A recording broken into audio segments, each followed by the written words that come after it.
How's it going, y'all? This is going to be a guide for the corrections for the 1D 5-chart quiz. We're going to go through all 3 questions here. So please follow along. If you're on a separate sheet of paper, then this is what you're going to want to do. Alright, so you have the questions there. I'm just going to show you what I'm going to be doing back and forth between the two. So, Sarah's riding her bike at 1 meters per second.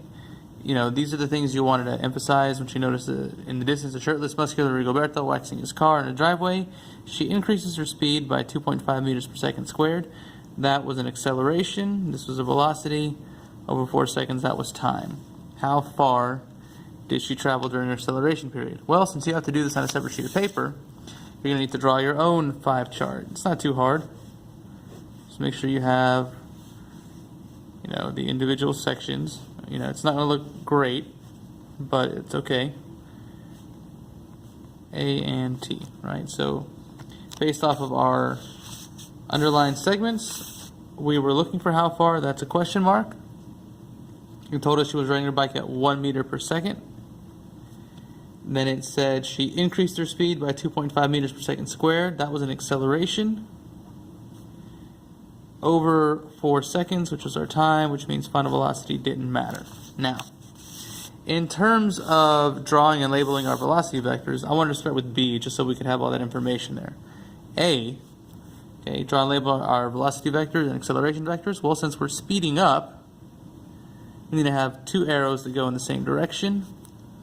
One of them is our velocity, the other is our acceleration. So, they're both positive. That tells us that we're speeding up. Now, based off of this chart, which equation should we be picking? Well, since final velocity doesn't matter, and that's here, and that's here, that means we should be picking the middle. So, we should be going with D equals VIT plus 1/2 AT squared. Now, substituting for all the values, since it's what we're looking for D. Our initial velocity is 1 times our time t plus 1/2 times 2.5 times 4 squared. Right, so that's part C. Part D here, just solving for it, D equals, that's 4 there, 1/2 times 2.5 is going to be 1.25 times 16. A little bit of a hiccup here. I can't find my solution guide, so I'll just have to calculate this real quick.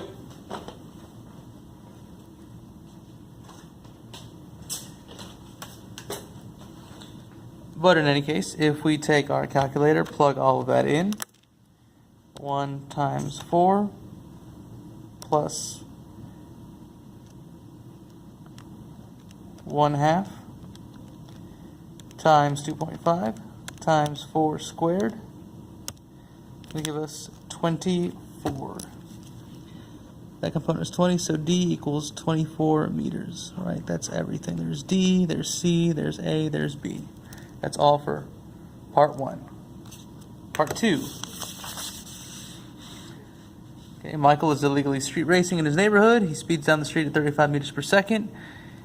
He sees a little girl chasing her ball into the street who is just 60 meters away. He immediately slams on his brakes right then and barely stops just before hitting her. Determine the acceleration due to the force of his brakes, and then determine the time it took Michael to bring the car to a stop.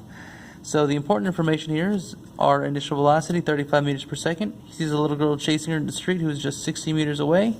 He immediately slams on his brakes and stops. That's our final velocity, 0, stops. That's what a lot of y'all missed on the details here. So he's going 35 meters per second. That's our velocity. Acceleration, if we're slamming on the brakes, it has to be in the opposite direction. Right, so A is going to be negative here. And then barely stopping, final velocity 0. So 0, 35, 60. We'll determine the acceleration and then determine the time. We want A and we want T. We'll start by solving for acceleration first. So for solving for acceleration, we treat it as if time doesn't matter. We'll eliminate T, and we'll have to use this equation first.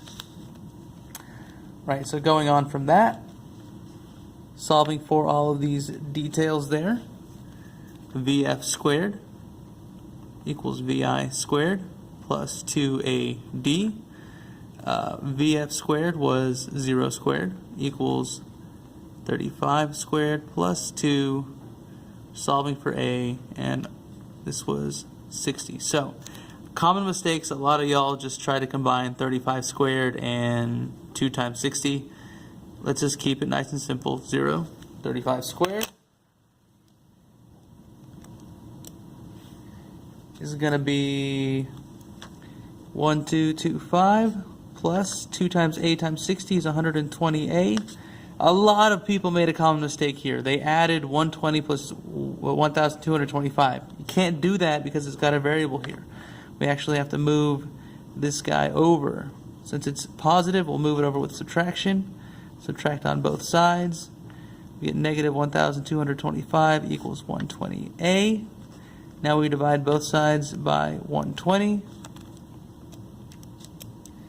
And we'll get negative 10.2 equals A. And this makes sense since we predicted that our acceleration was going to be negative. Now we're going to take this value and we're going to pick a new equation to solve for time.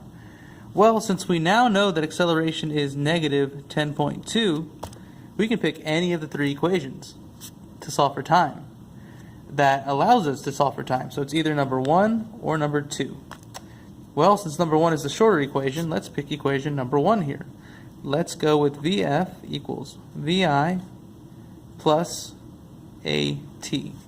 Final velocity was 0, initial velocity was 35, plus our negative 10.2 acceleration to look for time. Simplifying this a little bit further, 0 equals 35 minus 10.2 t. We want to move 35 over. We can't combine 35 minus 10.2. Once again, common mistakes. Moving 35 over, we get negative 35 equals negative 10.2 t. We're going to divide both sides by 10.2, or negative 10.2, sorry. Which is going to leave us with a time of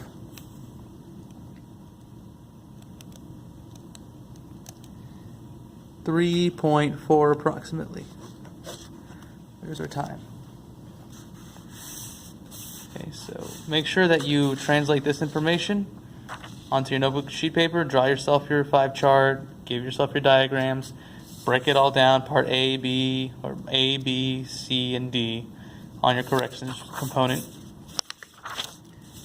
Alright, for number 3 here, alright, Formula One racer is testing a prototype rocket boost for their vehicle.